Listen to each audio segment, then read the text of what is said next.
नमस्कार दोस्तों, आज मैं आपको रिच डैड पुअर डैड के भाग 6 में 2 बच्चों द्वारा पैसे बनाना सीखने के लिए किए गए संघर्ष की शुरुआती दौर के बारे में बताऊंगा। मैंने उनसे पूछा था कि क्या वे हमें पैसा बनाना सिखाएंगे? माइक ने मुझे बताया। अच्छा, और उन्होंने इसका क्या जवाब दिया? मैंने सावधानीपूर्वक उत्सुकता से पूछा। पहले तो उनके चेहरे पर हंसी आई, पर फिर कुछ सोचकर उन्होंने कहा कि वे हमारे सामने एक ऑफर रखेंगे। अच्छा, मैंने कहा और अपनी कुर्सी की पीठ दीवार से टिका ली। मैं वहाँ कुर्सी के पिछले 2 पैरों के सहारे टिका बैठा रहा। माइक ने भी ऐसा ही किया। क्या तुम्हें पता है कि वे कौन सा ऑफर देने वाले हैं? मैंने पूछा। नहीं, पर हमें जल्दी ही इसका पता चल जाएगा। अचानक माइक के डैडी उस पुराने दरवाजे से घुसकर पोर्च में दाखिल हुए। माइक और मैं अपने पैरों पर कूद गए। आदर के कारण नहीं, बल्कि इसलिए कि हम चौंक गए थे। तो बच्चों तैयार? माइक के डैडी ने एक कुर्सी हमारे पास खींचते हुए पूछा। हमने अपने सिर हिलाए और अपनी कुर्सियों को दीवार के पास से खींचकर उनके सामने रख लिया। वे एक विशाल शरीर के मालिक थे, लगभग 6 फीट ऊंचे और 200 पाउंड वजनी। मेरे डैडी इससे भी ऊंचे थे, लगभग इसी वजन के, और माइक के डैडी से 5 साल बड़े। वे लगभग एक जैसे ही दिखते थे, हालांकि दोनों एक ही प्रजाति के नहीं थे। हो सकता कि उनकी ऊर्जा एक सी हो। माइक का कहना है कि तुम पैसा कमाना सीखना चाहते हो।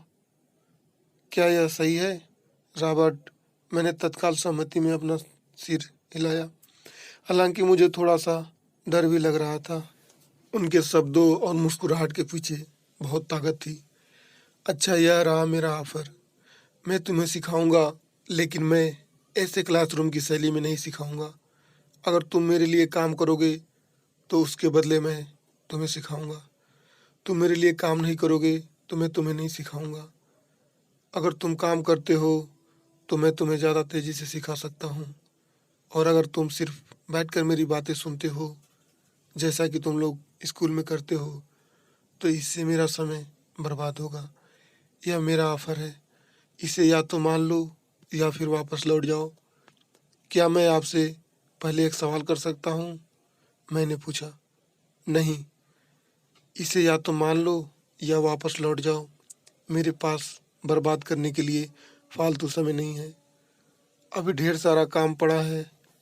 अगर तुम में तत्काल फैसला करने की क्षमता नहीं है तो तुम कभी पैसा कमाना नहीं सीख पाओगे। मौके आते हैं और चले जाते हैं, इसलिए तत्काल निर्णय लेने की क्षमता एक महत्वपूर्ण कला है। तुमने जैसा चाहा था वैसा एक मौका तुम्हारे सामने मौजूद है। अगले 10 सेकंड में या तो पढ़ाई शुरू हो जाएगी या फिर यह हमेशा के लिए खत्म हो जाएगी। माइक के डैडी ने चिढ़ाने वाली मुस्कुराहट के साथ कहा। मंजूर, मैंने कहा। मंजूर, माइक ने कहा। बहुत बढ़िया, माइक के डैडी ने कहा। 10 मिनट में मिसेज मार्टिन आ जाएंगी। उनसे बातें करने के बाद मैं तुम्हें उनके साथ भेज दूंगा और तुम लोगों का काम शुरू हो जाएगा। मैं तुम्हें हर घंटे के 10 सेंट दूंगा और तुम हर शनिवार 3 घंटे काम करोगे। पर आज तो मेरा बेसबॉल का मैच है, मैंने कहा। माइक के डैडी ने अपनी आवाज़ को धीमा परंतु कड़क करके कहा, या तो मान लो या फिर वापस लौट जाओ। मान लिया, मैंने जवाब दिया। बेसबॉल खेलने के बजाय काम करने और सीखने का विकल्प चुनने में ही समझदारी थी। शनिवार की खुशनुमा सुबह 9 बजे माइक और मिसेज मार्टिन के साथ काम कर रहे थे। वे एक दयालु और धैर्यवान महिला थी। वे हमेशा कहा करती थी कि माइक और मुझे देखकर उन्हें अपने दोनों बच्चों की याद आ जाती है, जो अब बड़े हो गए थे तथा दूर चले गए थे। हालांकि वे दयालु थी, परंतु वे कड़ी मेहनत में विश्वास करती थी और इसलिए वे हमें हमेशा काम में जुटाए रखती थी। वे बहुत कड़क मैनेजर थी। हम 3 घंटे डिब्बा बंद सामानों को शेल्फ पर से उतारते थे, उनकी धूल साफ करते थे और फिर उन्हें करीने से जमाते थे। यह बड़ी मेहनत का काम और बोरियत भरा भी। माइक के डैडी को अपना अमीर डैडी कहता हूँ। उनके पास इस तरह के 9 सुपर सेट थे जहाँ पार्किंग के लिए बहुत सी जगह थी। वे 7-11 कन्वीनियंस स्टोर के शुरुआती संस्करण थे। पड़ोसियों के जनरल स्टोर जहाँ लोग दूध, ब्रेड, बटर और सिगरेट जैसी चीज़ें खरीदते हैं। समस्या यह थी कि हवाई में एयर कंडीशनिंग नहीं थी और गर्मी के कारण स्टोर्स का दरवाज़ा बंद नहीं कर सकते थे। स्टोर के दोनों ओर दरवाज़ों को पूरा खुला रखा जाता था ताकि सड़क और पार्किंग की जगह सामने दिखती रहे। जब भी कोई कार पार्किंग में आ जाती थी तो उसके साथ धूल का गुब्बारा भी आ जाता था जो स्टोर में घुसकर डिब्बों पर जम जाता था। इसलिए हम लोगों की नौकरी तभी तक चलती जब तक कि एयर कंडीशनिंग नहीं हो जाती। 3 हफ्तों तक माइक और मैं मिसेज मार्टिन के पास जाकर 3 घंटे तक काम करते रहे। दोपहर तक हमारा काम खत्म हो जाता था और वे हमें से हर एक के हाथ में 3 छोटे सिक्के डाल देती थी। उस समय 50 के दशक में 9 साल की उम्र में भी 30 सेंट कमाने में कोई खास खुशी नहीं होती थी। तब कॉमिक्स की कीमत 10 सेंट हुआ करती थी, इसलिए मैं अपनी कमाई का कॉमिक्स पर खर्च कर देता था और घर लौट जाता था। चौथे हफ्ते के बुधवार तक मैंने काम छोड़ने का मन बना लिया था। मैं सिर्फ इसलिए काम करने के लिए तैयार हुआ था क्योंकि मैं माइक के डैडी से पैसा कमाना सीखना चाहता था। इसलिए मैं 10 सेंट प्रति घंटे की गुलामी कर रहा था। और सबसे बड़ी बात तो यह थी कि उस पहले शनिवार के बाद से मैंने माइक के डैडी को देखा तक नहीं था।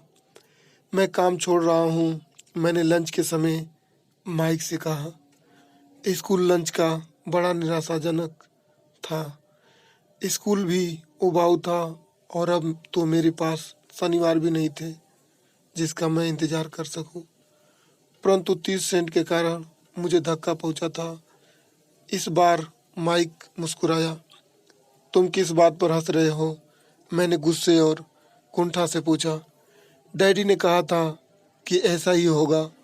उन्होंने कहा था कि जब तुम काम छोड़ने का फैसला कर लो तो वे तुमसे मिलना चाहेंगे। क्या? मैंने आवेश में पूछा। क्या वे मेरे उकटा जाने का इंतजार कर रहे थे? कुछ कुछ, माइक ने कहा। मेरे डैडी जरा अलग किस्म के हैं। उनका सिखाने का तरीका तुम्हारे डैडी के पढ़ाने के तरीके से बिल्कुल अलग है। तुम्हारे मम्मी डैडी बहुत बातें करते हैं, दूसरी तरफ मेरे डैडी बहुत कम बोलते हैं। तुम सिर्फ इस शनिवार तक इंतजार कर लो। मैं उन्हें बता दूंगा कि तुमने काम छोड़ने का फैसला कर लिया है। इसका मतलब यह है कि मेरे साथ नाटक खेला गया है? नहीं, ऐसा नहीं हुआ है। पर शायद हो सकता है डैडी शनिवार को इसके बारे में समझाएंगे। शनिवार को लाइन में लगकर इंतजार करते हुए मैं उनका सामना करने के लिए तैयार था। यहाँ तक कि मेरे असली डैडी भी उनसे नाराज़ थे। मेरे असली डैडी, जिन्हें मैं गरीब डैडी कहता हूँ, यह मानते थे कि मेरे अमीर डैडी बाल श्रम कानूनों का उल्लंघन कर रहे थे और इस पूरे मामले की जांच होनी चाहिए। मेरे पढ़े लिखे गरीब डैडी ने मुझसे यह कहा कि मैं सही तनख्वाह मांगूं, कम से कम 25 सेंट प्रति घंटा। मेरी गरीब डैडी ने मुझसे कहा कि अगर मेरी तनख्वाह नहीं बढ़ती है तो मुझे तत्काल नौकरी छोड़ देनी चाहिए और वैसे भी तुम्हें इस घटिया काम की कोई ज़रूरत नहीं है, मेरी गरीब डैडी ने झल्ला कर कहा। शनिवार को सुबह 8 बजे मैं एक बार फिर माइक के घर के उसी पुराने दरवाजे के अंदर घुस रहा था। कुर्सी पर बैठो और लाइन में इंतजार करो, माइक के डैडी ने मेरे घुसते ही कहा। फिर वे अंदर जाकर अपने छोटे से ऑफिस में बैठ गए जो बेडरूम के पास था। मैंने कमरे में चारों तरफ देखा परंतु मुझे माइक नहीं दिखा। अजीब सा महसूस करते हुए मैं उन्हीं दोनों महिलाओं के बगल में बैठ गया जो मुझे 4 हफ्ते पहले वहीं पर मिली थी। वे मुस्कुराई और सोफे पर थोड़ी सी खिसक गई ताकि मैं भी बैठ सकूं। 45 मिनट गुजर गए थे और मैं उबल रहा था। दोनों महिलाएं उनसे मिलकर तकरीबन 30 मिनट पहले वहां से जा चुकी थी। एक बूढ़ा सा आदमी वहां 20 मिनट तक बैठा, फिर वह भी निकल कर चला गया। घर खाली था और हवाई में खुशनुमा सुबह को मैं सीलन भरे अंधेरे लिविंग रूम में बैठा हुआ था और इस बात का इंतजार कर रहा था कि एक लालची और बच्चों का शोषण करने वाला आदमी मुझसे बातें करे। मैं सुन सकता था कि वे फ़ोन पर बातें कर रहे थे, ऑफिस में इधर उधर के काम कर रहे थे और मुझे नज़रअंदाज कर रहे थे। मेरी इच्छा तो हो रही थी कि मैं उस घमंडी आदमी से बिना मिले ही घर लौट जाऊं, पर किसी वजह से मैं रुक गया। आखिर 15 मिनट बाद ठीक 9 बजे अम्मी डैडी अपने ऑफिस से बाहर निकले। बिना कुछ कहे उन्होंने हाथ से मुझे इशारा किया कि मैं उनके दंड बेनुमा ऑफिस में आ जाऊं और अम्मी डैडी ने अपनी ऑफिस में कुर्सी पर बैठते हुए कहा, या तो तुम्हारी तनख्वाह बढ़ाई जाए या तुम काम छोड़ रहे हो, है ना? हाँ, समझौते के मुताबिक आप अपनी शर्त पूरी नहीं कर रहे हैं, मैंने लगभग आंसुओं से भीगे स्वर में कहा। 9 साल के बच्चे के लिए एक वयस्क का सामना करना बहुत ज़्यादा डरावना था। आपने कहा था कि अगर मैं आपके लिए काम करूंगा तो आप मुझे पैसा कमाना सिखाएंगे। अपनी तरफ से मैंने आपके लिए काम किया है, मैंने कड़ी मेहनत की है। इस काम के लिए मैंने अपने बेसबॉल गेम की कुर्बानी दे दी है और अब आप अपने वादे से मुकर रहे हैं। आपने मुझे कुछ भी नहीं सिखाया है, आप धोखेबाज हैं, जैसा शहर के सभी लोग करते हैं। आप लालची हैं, आप केवल पैसा कमाना चाहते हैं और अपने कर्मचारियों का बिल्कुल ध्यान नहीं रखते।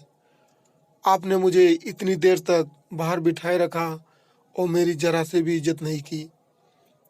मैं एक छोटा सा बच्चा हूँ और आपको मेरे साथ इससे बेहतर बर्ताव करना चाहिए था। अम्मी डैडी अपनी कुर्सी पर पीछे झुक गए। अपने हाथों को ठुड्डी तक लाकर उन्होंने मुझे घूरा। ऐसा लग रहा था जैसे वे मेरा विश्लेषण कर रहे थे। बुरा नहीं है, उन्होंने कहा, 1 महीने से भी कम समय में तुम वही भाषा बोल रहे हो जो मेरे ज़्यादातर कर्मचारी बोलते हैं। क्या? मैंने पूछा।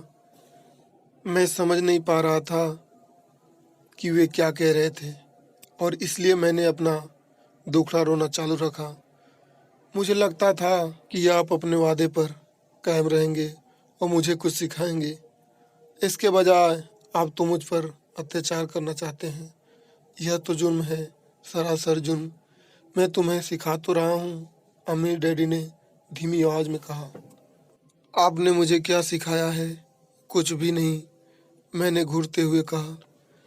एक बार मैं चंद सिक्कों में काम करने के लिए तैयार हो गया, उसके बाद तो आपने मुझसे बात तक नहीं की। 10 सेंट प्रति घंटे मैं आपकी शिकायत सरकार से करूंगा। हमारे देश में भी बाल श्रम कानून है। आप तो जानते ही हैं कि मेरे डैडी सरकार के लिए काम करते हैं। शाबाश, अम्मी डैडी ने कहा। अब तुम उन ज़्यादातर लोग की भाषा बोल रहे हो जो कभी मेरे लिए काम करते थे। वे लोग जिन्हें या तो मैंने नौकरी से निकाल दिया है या जिन्होंने खुद मेरी नौकरी छोड़ दी है। तो इस बारे में आपको क्या कहना है? मैंने पूछा और मुझे यह लग रहा था कि कम उम्र के बावजूद मैं बहादुरी से बातें कर रहा था। आपने मुझसे झूठ बोला, मैंने आपके लिए काम किया और आपने अपना वादा पूरा नहीं किया। आपने मुझे कुछ भी नहीं सिखाया। कौन कहता है कि मैंने तुम्हें कुछ नहीं सिखाया? मेरे अम्मी डैडी ने शांति से कहा। मैंने 3 हफ्ते तक काम किया और इस बीच सिखाना तो दूर रहा, मुझसे कभी बात तक नहीं की। मैंने व्यंग भरे अंदाज में कहा। क्या सिखाने का मतलब केवल भाषण या बातचीत ही होता है? अम्मी डैडी ने पूछा। और क्या? मैंने जवाब दिया। इस तरह से वे तुम्हें स्कूल में सिखाते हैं, उन्होंने मुस्कुराकर कहा, परंतु जिंदगी तुम्हें इस तरह नहीं सिखाती और मेरा यह मानना है कि ज़िंदगी सबसे बढ़िया टीचर होती है। ज़िंदगी आपसे बातें नहीं करती, यह एक तरह से आपको धक्का देती है। हर धक्के के ज़रिए ज़िंदगी आपसे कहती है, जाग जाओ, मैं तुम्हें कुछ सिखाना चाहती हूँ। यह आदमी कैसे भी सिर पैर की बातें कर रहा है। मैंने अपने आप से पूछा, ज़िंदगी अगर मुझे धक्का देती है तो इसका मतलब यह है कि ज़िंदगी मुझसे बातें करती है। अब मैं जान चुका था कि मुझे यह काम तत्काल छोड़ देना चाहिए। मैं किसी ऐसे आदमी से बातें कर रहा हूँ जो पागल था और जिसे ताले में बंद रखने की ज़रूरत थी। अगर तुम ज़िंदगी के सबक सीखते हो तो इससे तुम्हें बहुत फ़ायदा होगा। अगर तुम ऐसा नहीं करते हो तो ज़िंदगी तुम्हें लगातार धक्के देती रहेगी। लोग दो चीज़ें करते हैं, कुछ लोग ज़िंदगी के धक्कों को सहन करते चले जाते हैं, बाकी लोग गुस्सा हो जाते हैं और वो ज़िंदगी को धक्का दे देते हैं। परंतु वे धक्का देते हैं अपने बॉस को, अपने काम को, अपनी पत्नी या पति को। वे यह नहीं जानते कि ज़िंदगी उन्हें धक्का दे रही है। मैं नहीं जानता था कि वे किस बारे में बात कर रहे थे। ज़िंदगी हम सबको धक्के मारती है। कुछ लोग हार मान लेते हैं और बाकी के लोग लड़ते हैं। कुछ लोग सबक सीख लेते हैं और आगे बढ़ जाते हैं। वे ज़िंदगी के धक्कों का स्वागत करते हैं। इन गिने चुने लोगों के लिए इसका यह मतलब होता है कि उन्हें कुछ नया सीखना चाहिए। वे सीखते हैं और आगे बढ़ जाते हैं। ज़्यादातर लोग छोड़ देते हैं और कुछ लोग तुम्हारी तरह लड़ते भी हैं। अम्मी डैडी खड़े हो गए और उन्होंने टूटी फूटी खिड़की को बंद कर दिया। अगर तुम यह सबक सीख लेते हो तो तुम एक समझदार, अमीर और सुखी युवक बन सकते हो। अगर तुम यह नहीं सीखते हो तो तुम जिंदगी भर अपनी समस्याओं के लिए अपनी नौकरी, कम तनख्वाह या अपने बॉस को कोसते रहोगे। तुम हमेशा ऐसे बड़े मौके की उम्मीद करते रहोगे जो आए और तुम्हारी आर्थिक समस्याओं को सुलझाए। अमीर डैडी ने मेरी तरफ देखा कि क्या मैं अब भी उनकी बातें सुन रहा हूँ। उनकी आंखें मेरी आंखों से मिली। हम एक दूसरे की तरफ देखते रहे और हमारी आंखों के बीच संप्रेषण की धाराएं बहने लगी। आखिर जब मैं उनके संदेश का मतलब समझ गया तो मैंने अपनी नज़रें झुका ली। मैं जान गया था कि वे सही थे। मैं उन्हें दोषी ठहरा रहा था, जबकि सीखने की जिद मेरी ही थी। मैं फालतू में ही लड़ रहा था। अमीर डैडी ने आगे कहा, अगर आप इस तरह के आदमी हैं जिसमें हिम्मत नहीं है तो आप जिंदगी के हर थपेड़े के सामने हार मान जाते हैं। अगर आप इस किस्म के आदमी हैं तो आप जिंदगी भर सुरक्षित खेल खेलते रहेंगे, सही चीज़ें करते रहेंगे और किसी ऐसे वक्त का इंतज़ार करते रहेंगे जो आने वाला नहीं है और फिर आप एक बोरिंग बुड्ढे की तरह मर जाएंगे। आपके बहुत से दोस्त होंगे जो आपकी सिर्फ इसलिए तारीफ करेंगे क्योंकि आप एक मेहनती और भले आदमी थे। आपने अपनी ज़िंदगी सुरक्षित खेल खेलने और सही चीज़ें करने में गुजार दी। परंतु सच बात तो यह है कि आपने ज़िंदगी के थपेड़ों के सामने घुटने टेक दिए। आप खतरा मोल लेने की कल्पना तक से डरते थे। हकीकत में तो आप जितना चाहते थे, परंतु आपके लिए हारने का डर जीतने के रोमांच से ज़्यादा ताकतवर साबित हुआ। अंदर से आप और केवल आप जान पाएंगे कि आपने कभी जीतने की कोशिश नहीं की। आपने सुरक्षित खेल खेलने का विकल्प चुना। हमारी नज़रें एक बार फिर मिली।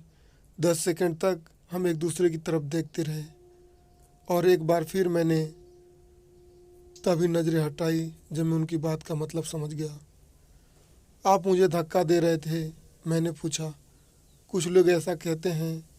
अम्मी डैडी मुस्कुराए। मैं तो यही कहूँगा कि मैं तुम्हें ज़िंदगी का स्वाद चखा रहा था। कैसा स्वाद? मैंने पूछा। मैं अब गुस्सा था, परंतु अब मेरी जिज्ञासा भी जाग गई थी। अब मैं सीखने के लिए भी तैयार था। अगर आपको वीडियो अच्छी लगी है दोस्तों तो लाइक, शेयर कमेंट और चैनल को सब्सक्राइब करना न भूलें, ताकि आगे भी इसी तरह की वीडियो बनाता रहूं। धन्यवाद।